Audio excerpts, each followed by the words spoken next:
श्री शिवाय नमस्तुभ्यम दोस्तों, स्वागत है आपका अपने YouTube चैनल पर। तो आज मैं आपको ऐसी कुछ बातें बताऊंगी जिनको आपको बिल्कुल भी गलती नहीं करनी है आंकड़े की जड़ वाला उपाय करते वक्त। तो फ्रेंड्स, आज चलिए इसी बारे में आपको मैं ऐसी कुछ बातें बताऊंगी जो आप लोगों के इतने सारे कमेंट आते हैं। मैं सारे कमेंट आपके पढ़ती हूँ और मैं नहीं चाहती हूँ कि आप लोग कोई भी ऐसी गलती करें जिससे कि आपको फिर बाद में पछतावा हो। तो फ्रेंड्स, पहले तो आप सबसे पहले स्क्रीन पर दिए हुए कमेंट्स पढ़िए कि इन कमेंट्स में हमारी बहनों ने क्या लिखा हुआ है। तो देखिए, तो फ्रेंड्स देखिए, सही ये इन लोगों का भी पूछना सही है। अगर इन लोगों को जानकारी नहीं है तो अच्छी बात है कि ये मुझसे पूछ रही हैं, और जहाँ तक कि मुझे भी जो भी जानकारी है मैं वो आप लोगों के साथ जरूर शेयर करूंगी। तो फ्रेंड्स, प्लीज चैनल को लाइक सब्सक्राइब करिए और ज़्यादा से ज़्यादा शेयर करिए और बेल आइकन दबाना बिल्कुल मत भूलिए। तो फ्रेंड्स, सबसे पहली गलती आपको ये गलती बिल्कुल भी नहीं करनी है महिलाओं को, खास तौर पर जब भी आंकड़े की जड़ वाला उपाय करने आप जा रही हैं मंदिर।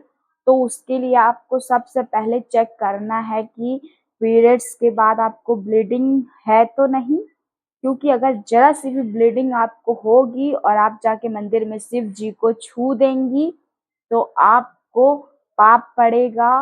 और फिर देखिए, गलत तरीके से गलत गलत गंदगी से जाके भोलेनाथ को छूना बहुत गलत है, क्योंकि वो देखिए भगवान हैं, उनको बिल्कुल भी इस तरीके से हम नहीं छू सकते हैं जब भी हम मासिक धर्म में हों। तो फ्रेंड्स देखिए, आपको मासिक धर्म के 7वें दिन ये उपाय करना है। ये उपाय आपको 7वें दिन तभी करना है जब आपकी ब्लीडिंग बिल्कुल भी बंद हो जाएगी। तो फ्रेंड्स, अगर आपकी ब्लीडिंग नहीं बंद होती है 7वें दिन, 6वें दिन, 5वें दिन, तो आपको गंदे तरीके से 7वें दिन जाकर शिव जी को बिल्कुल भी नहीं छूना है। ये उपाय बिल्कुल भी नहीं करना है। अगर आप ये उपाय करना चाहती हैं तो जिस दिन आपकी ब्लीडिंग एकदम बंद हो जाए उसके दूसरे दिन आप जाकर ये उपाय कर सकती हैं। फिर चाहे वो आपका 7वां दिन हो, 8वां दिन हो, 9वां दिन हो, 10वां दिन हो, 15 दिन हो। मतलब मेरे कहने की बात ये है कि जब भी आपको ब्लीडिंग बंद हो जाए तभी आपको जाके ये उपाय करना है। और ये उपाय आप 7वें दिन के अलावा जब भी आपका पीरियड बंद हो उस दिन आप कर सकती हैं, क्योंकि हमारी एक सब्सक्राइबर ने भी ये उपाय 11वें दिन किया था और उसकी गोद भोलेनाथ ने भर दी है, तो वो प्रेग्नेंट भी हो गई हैं। तो फ्रेंड्स, इसीलिए मैं आपको कह रही हूँ कि आपको बिल्कुल भी गंदे तरीके से मंदिर नहीं जाना है। तो आई होप कि आपको मेरी बात समझ आ गई होगी। और दूसरी बात ये कि आप लोगों के सबसे ज़्यादा कमेंट आते हैं कि दीदी हमारे हस्बैंड नहीं जाना चाहते हैं तो हम क्या करें।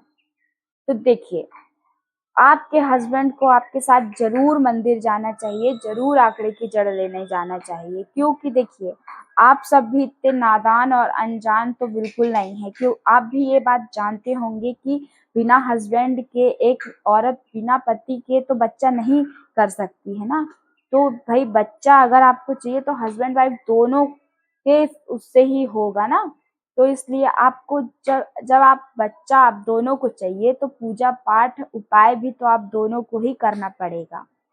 फ्रेंड्स, अगर आपके हस्बैंड मंदिर जा सकते हैं तो जरूर दोनों पति पत्नी जरूर साथ में जाएं और पूरा उपाय करें और भोलेनाथ से प्रार्थना करें संतान प्राप्ति के लिए।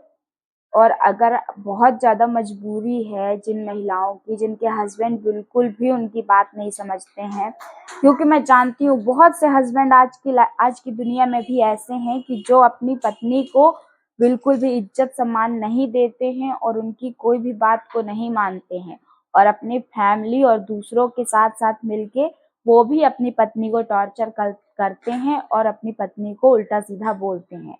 तो भाई, अब ऐसे में तो औरत मजबूर हो जाती है ना कि जब उसका पति साथ ही नहीं दे रहा है तो वो बेचारी करेगी क्या। तो जो मेरी बहनें ऐसी हैं कि जिनके पति बहुत ही इस तरीके के हैं, तो वो अकेले जाकर ये उपाय कर सकती है, भोलेनाथ से विनती कर सकती है कि बाबा जब मेरा आदमी ही मेरा साथ नहीं दे रहा है तो मैं क्या करूं, आपके अलावा अब मेरे पास तो कोई उपाय बचा नहीं। आप ही मेरे पिता परमेश्वर हैं। अब एक बेटी अपने बाप से नहीं मांगेगी तो किससे मांगेगी? और वो हमारे पिता हैं भोलेनाथ, और हम उनकी संतान हैं, हम उनकी बेटियां हैं। तो हमें अपने पिता से हक से कोई भी चीज मांगने का पूरा हक है। तो इसलिए आप लोग जाकर भोलेनाथ से हक से मांगिए, अपनी दुख बताइए। तो आपको समझ में आ गया। अगर हस्बैंड जा सकते हैं तो जरूर जाएं। ये गलती बिल्कुल ना करें कि आप जा सकते हैं और उसके बाद भी आप ना जाएं। तो ये हो गई दूसरी बात। और तीसरी बात ये है कि आप जब भी आंकड़े की जड़ लेने जाएं जिस भी पौधे से, तो आपको उस पौधे को उखाड़ कर फेंकना नहीं है, या आप अपने मतलब के लिए जड़ निकाल लिए और उस पौधे को उखाड़ के फेंक दिए। तो पहली बात तो पौधे उखाड़ना तोड़ना बहुत गलत बात है। तो इसलिए आप किसी भी हरे भरे पौधे को उजाड़ने से भी पाप पड़ता है। तो इसलिए आपको बिल्कुल भी आंकड़े के पौधे को नुकसान नहीं पहुंचाना है, उखाड़ना नहीं है। बस आपको धीरे धीरे नीचे से किसी नुकीली वस्तु या कुछ भी खोदने के लिए आप ले जाएं, उससे मिट्टी को खोद लें और उसके नीचे से जड़ निकाल लें। कभी भी ये गलती ना करें कि आप पौधे को निकाल के फेंक दें, क्योंकि आंकड़े का जड़ भोलेनाथ का बहुत प्रिय पौधा है और उसकी जड़ में 21 साल बाद गणेश जी बनते हैं। तो प्लीज आप मदार के पौधे को मामूली बिल्कुल ना समझें और उसको उखाड़ने की भूल ना करें। तो ये हो गई हमारी तीसरी बात।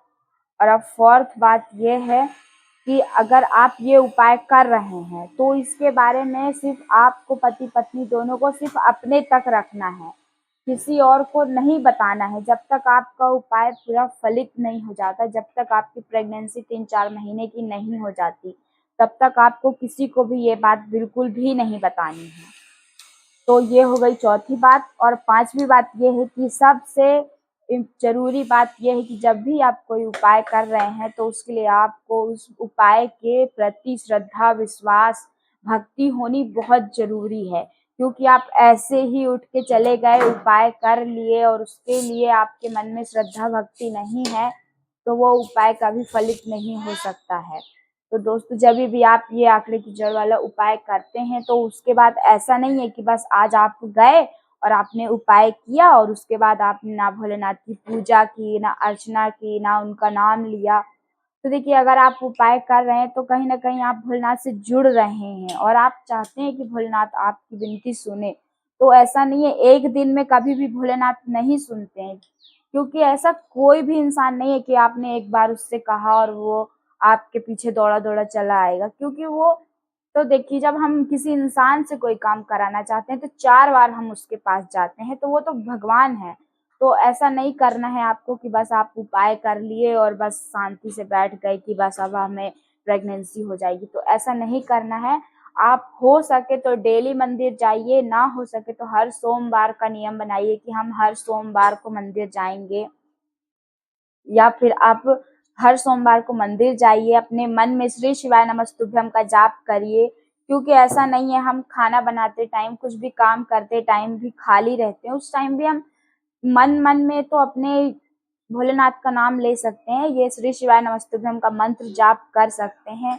और अगर आप शाम को डेली घर में अपने पूजा करती हो तो जरूर आप शिव चालीसा का पाठ जरूर करें, क्योंकि शिव चालीसा का पाठ करने से भी बहुत अच्छा रहता है कि भोलेनाथ आपकी मनोकामना जल्द से जल्द पूरी करते हैं। तो इस चीज का आप ध्यान रखिए कि भोलेनाथ से अगर आप उपाय कर रहे हैं तो उनसे जुड़े रहिए। और ऐसा नहीं है कि संतान प्राप्ति होने के बाद भी आप उनकी पूजा भक्ति छोड़ दें, आपको बाद में भी पूजा भक्ति करनी है। मेरा भले आज भोलेनाथ की कृपा से मुझे संतान प्राप्ति हो गई, मेरा बेटा है, लेकिन ऐसा नहीं है कि मैंने अब उनकी पूजा आराधना छोड़ दी। मैं आज भी उनकी मंदिर जाती हूँ, पूजा पाठ करती हूँ, जो मेरे से जितना हो सकता है मैं उनका नाम लेती हूँ। तो इसलिए आप भी उनका नाम जरूर लें फ्रेंड्स। तो इन कुछ बातों का आप बिल्कुल ज़रूर ध्यान रखें। और अगर आपको प्रेगनेंसी हो जाती है तो आप हर कहीं पे भी मत घूमने जाइए, ना किसी के घर जाइए। अगर आप अपने घर पे रहिए, क्योंकि एक संतान प्राप्ति से ज़्यादा आपका घूमना भागना बहुत ज़्यादा ज़रूरी नहीं है मेरे हिसाब से। तो आपको अगर बहुत परेशान है, संतान चाहते हैं, तो आपके लिए पहले संतान प्राप्ति होनी चाहिए, उसके बाद तो फिर आप चाहे दुनिया में घूमें, भागें, जो करें, उससे कोई लेना-देना नहीं है। तो श्री शिवाय नमस्तुभ्यम। अगर आपको मेरी जानकारी अच्छी लगती हो तो प्लीज़ एक लाइक ज़रूर करिएगा। बाय-बाय।